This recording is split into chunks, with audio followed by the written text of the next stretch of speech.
About a jacket, okay? Don't you touch me. Don't you touch me. Don't you fucking touch me. We're not going to be disrespectful. Okay? Sheriff, you need to back up out of my face, sir. You have no authority. You're not going to tell me what to... I didn't hit anyone. You guys are going to fucking catch it. Hit someone? It's odd how frequently ego interferes with a police officer's duties and even causes them to go against their colleagues. Today, we'll examine 3 cases where an officer turned against their fellow cops.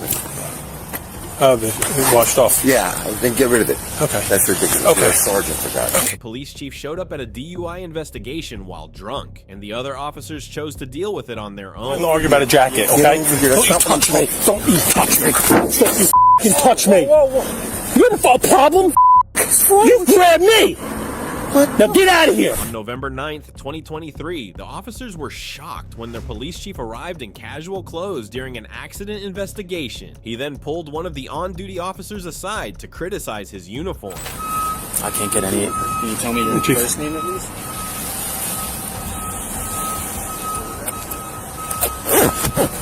First of all, why do you got a jacket on that's not fit to be worn?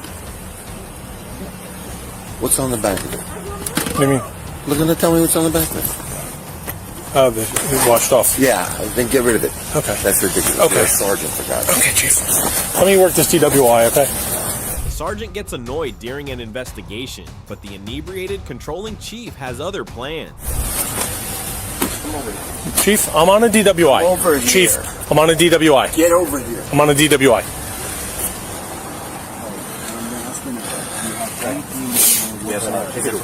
Chief, I'm working. I don't have time to argue about a jacket, okay? Don't you touch me. Don't you touch me. Don't you fucking touch me. You have a problem?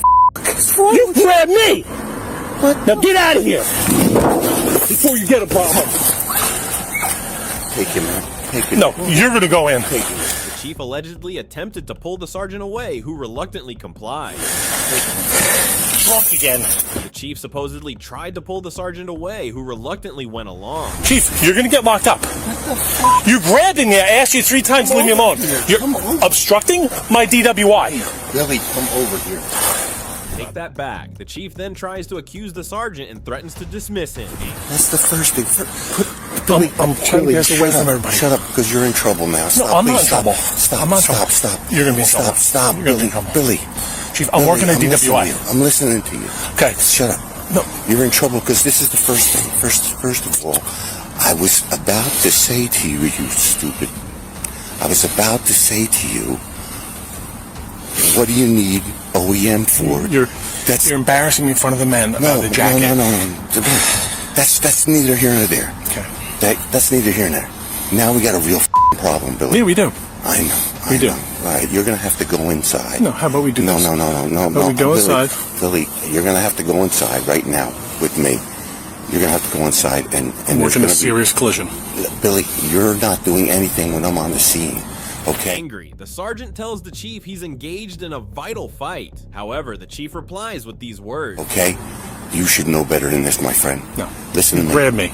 No, I said You were come out of over line. here. You're out of line. You grabbed me. It's on video. Billy. It's on video. I'm not going to argue with it. I have a crash to work. Billy. I have a job to do. You're relieved. Billy, you're relieved. Okay. You're relieved. I'll go No. Billy, you have to understand something. You're relieved. Billy, you're relieved. Go in the headquarters and wait for me. After my crash. No, Billy, you're relieved. I have Billy. officers here. Billy. Right here. They could get waffled because my car is Billy. blocking it. He said the sergeant got fired and put his ego first in the conflict. Please, Billy, you're suspended, Billy. I'm You're suspended? Yes. Okay. Then I'm suspended. I'm going home. Yes. Billy, come here. I'm going home.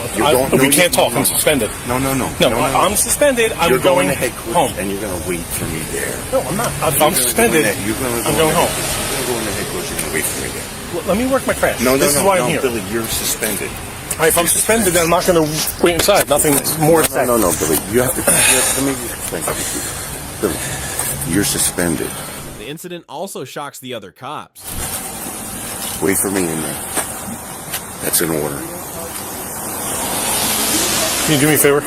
Can you put your car where my car is so our officers and first aid don't get run over, please? I got you. There's some type of exchange between you and Sergeant Major. Well, we're going to talk about that later. Everybody's got that. Billy suspecting. You already got this. What do you got here? What do you have? We're trying to figure that out, Chief. Go on, Billy. Go ahead. You know I love you. Come on. I know. What? What's wrong with you? Stop. Billy. Why would you do that to me? Stop. Billy. Stop.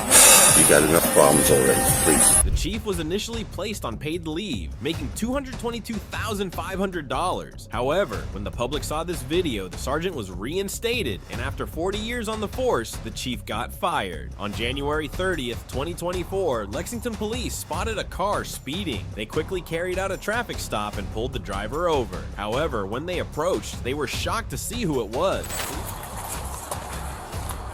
Hello. Sure, I'm going to SWAT call out. Okay, sir, this is Podio. Could you do an 85 and a 55? I was going. Going where? Call out. Where we going? SWAT call out right over here. I didn't know we had one. We have an armed guy barricaded in the house. Used to be a police officer. And Where at? right down here on.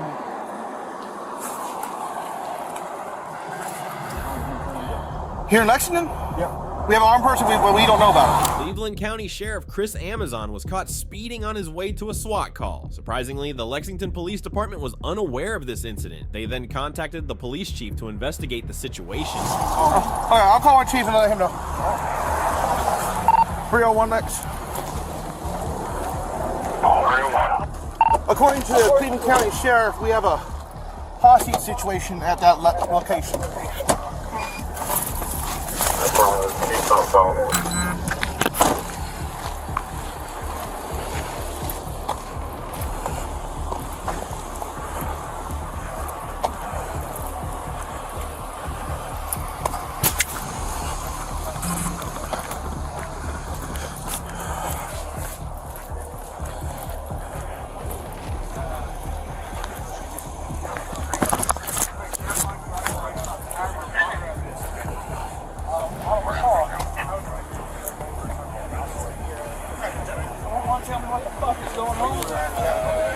Soon after, Lexington Police Chief Ronnie Johnson showed up at the scene. Upset by what had occurred, he promptly began voicing his frustration. Captain Tom right here. Where's Captain Tom? Captain Hawk. Yeah. Where's Captain Hawk? Excuse me, sir. What's going on here? We've realized that I'd like to know what's going on in my own damn city. We would have notified you, sir. We would have? Yeah. Well, hold on. I've been down there at the PD all fucking day. According to the call, it says Lexington was notified, they refused to respond because of the call. Sit down here, guys. Okay, I don't know who the fuck said that. First of all, sir, I know you're the chief. I'm just telling you what the call says. I don't appreciate all of this going on and nobody notified me a damn thing about it. Okay. I'm sorry, what's your name? As the chief expressed his frustration, Deputy Sizem Monsky attempted to intervene, but it didn't go over well with the officers and ended up causing issues. Sir, I am too. You're not going to talk about chief like that, sir. That's not going to happen. You can get the f*** out of my face. I don't give a fuck who you are. Okay? This is my county, too. Back up, man. Back up. No, you don't. What the fuck's going on? This is like, going to be good. according to the call, You need to stop. Lexington PD was notified. Chill out. Back up. Everything's going to be okay. But you need to back up. I get it that you can back up. Negative. Sizem Monsky spoke bluntly and ignored his colleagues. He then worsened an already tense situation with his actions. We're not going to be disrespectful. Okay. Sheriff, you need to back up out of my face, sir. You have no authority. You're not going to tell me what to do, motherfucker. You're not going to get in my sheriff's face. you want to do that? Just like you told me. Get your hands off me, man. Back up, John. Pull him back. No, he He's in just the came up in my sheriff's face and face. said the same He's shit. getting ready to go to jail. Stop. He's getting ready to go to jail. Stop. Both of you need to back off. This is our operation. This is our county. Understand? Oh, yeah. Perfectly clear. Go 10-8. Perfectly clear. Come on. After the argument, Chief Johnson and the officer left. turning the case over to the sheriff's department. Johnson later told the media that this wasn't the first time the Cleveland County Sheriff's Office had kept them in the dark. The sheriff's office acknowledged the incident, issued a statement expressing regret, and tried to explain their deputies' actions. "We can only hope for a thorough investigation, but with the ongoing inquiry within the department, we remain cautious about a fair and just outcome." The next person you saw was an Albuquerque police officer named Jeffrey Wharton. Wharton did something terrible. He beat his girlfriend so badly that she suffered multiple injuries to her head and face. His injuries were so severe that he had to be taken to the hospital, where doctors found he also had a brain bleed. The next day, however, Wharton returned to work at the Rio Rancho Police Department, unashamed. Little did he know that the police were already preparing to issue a felony warrant for his arrest. Stand by. Stand by. We got some doors up. We'll be removing your gun belt. Okay.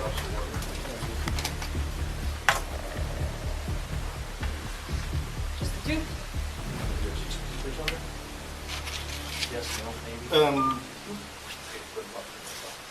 Let's take both of them. Go. Okay. I'll say.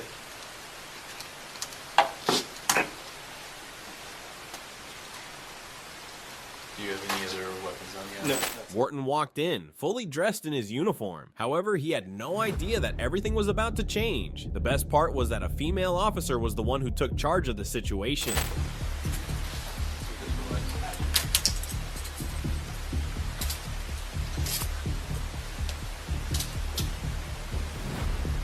We have warrant. Do you have any other fires or anything? No. Before you guys take him out of here. Pen. I think there's only one thing. Yeah. Mr. Ward? Yep. Shirt. Come off. The officers took off his belt and radios, but he still had his police shirt on. They used another humiliating method to remove it.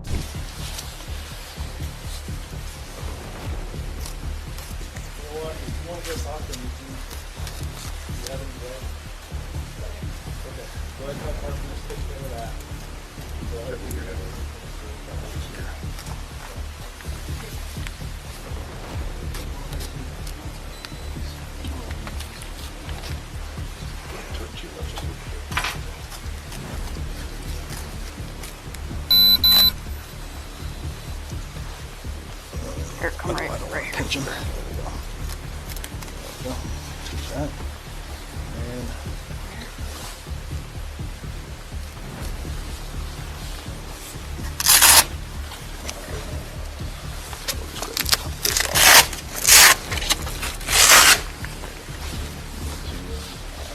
The officers then started to search Wharton while he stood there helplessly. What's on the side? Is this to your department unit? Yep.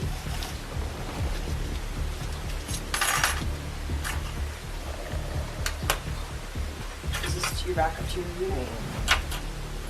And this? 2 million. I have Which? my Mustang keys in my unit actually for my personal vehicle. Your personal vehicle. But both of those keys are to personal, with my house. Personal house stuff? Mm-hmm. And this is to... This domestic violence incident was even captured on the Ring doorbell camera, and it wasn't pleasant to watch. Moments later, another officer stood before Wharton and explained the charges that would land him in prison. Hi Jeffrey, I'm Detective Hatch with your lunch police department.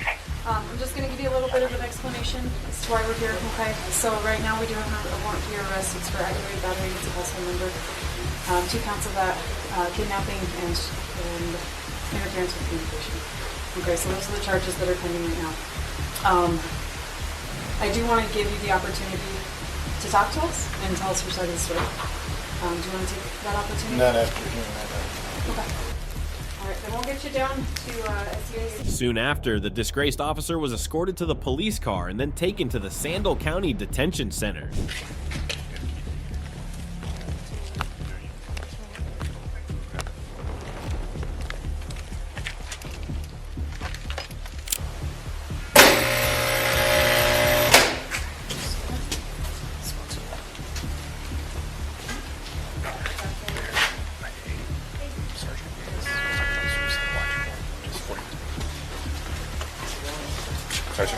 Officer Wharton sat in the detention center with his head in his hands, looking utterly defeated. However, it's fair to say he earned every bit of his punishment.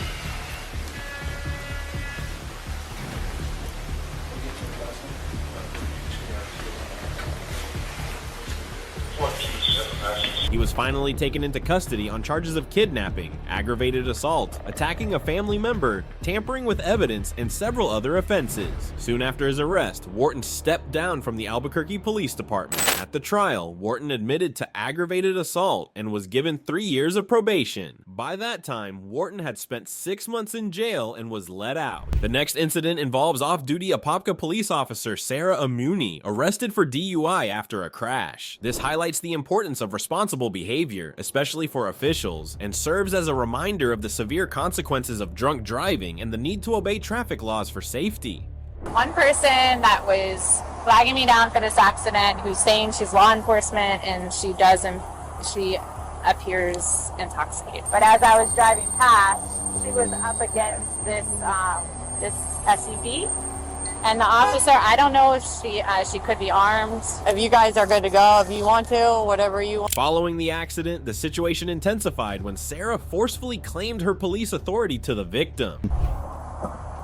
Hey, excuse me? Honestly, like, idiots didn't lock the door, but whatever. No, you don't expect someone to do it.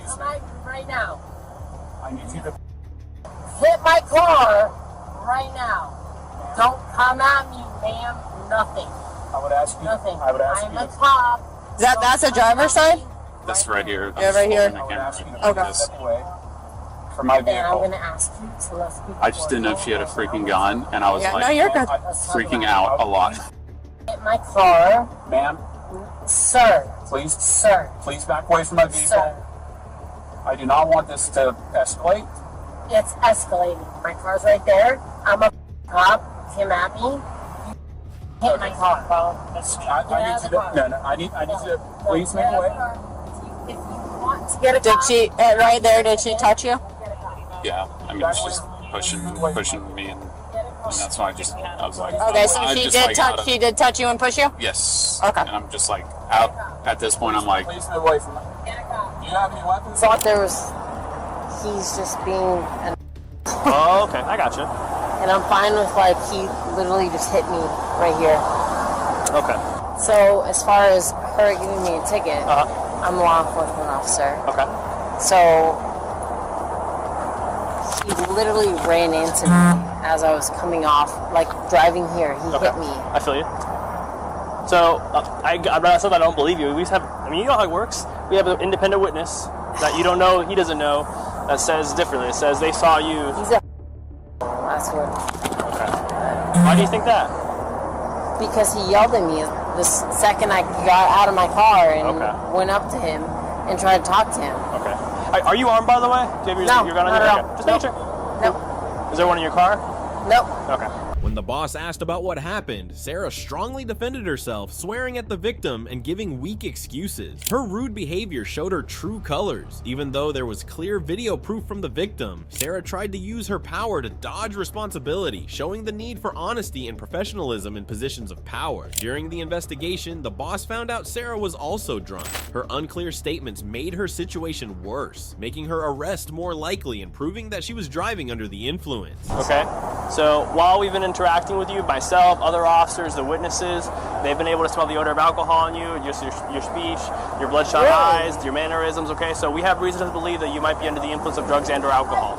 Okay. So at this point in time, I am conducting a criminal DUI investigation and a battery investigation as well. Sure.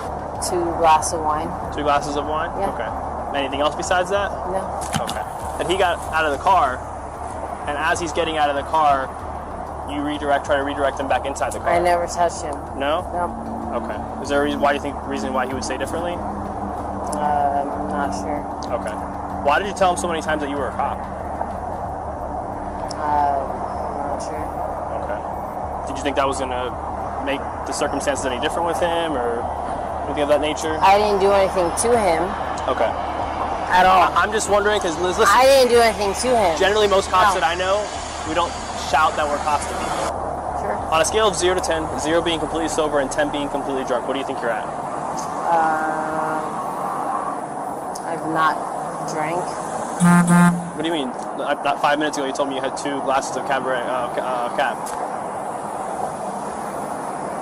So obviously you had to. Can you drink though and still drive and not be under the legal limit? Can be under. You can't. Okay, that's not what I asked. That's not what I asked you though. So like 1 glass. Well, you said 2 glasses earlier, and then the original question I asked you was on a scale of 0 to 10, 0 being completely sober, 10 being completely drunk. What do you think you're at? And your response was, I haven't drank. But that contradicts what you said earlier because you have drank today. Sure. So again, on a scale of 0 to 10, 0 being completely sober, 10 being completely drunk, what do you think you're at?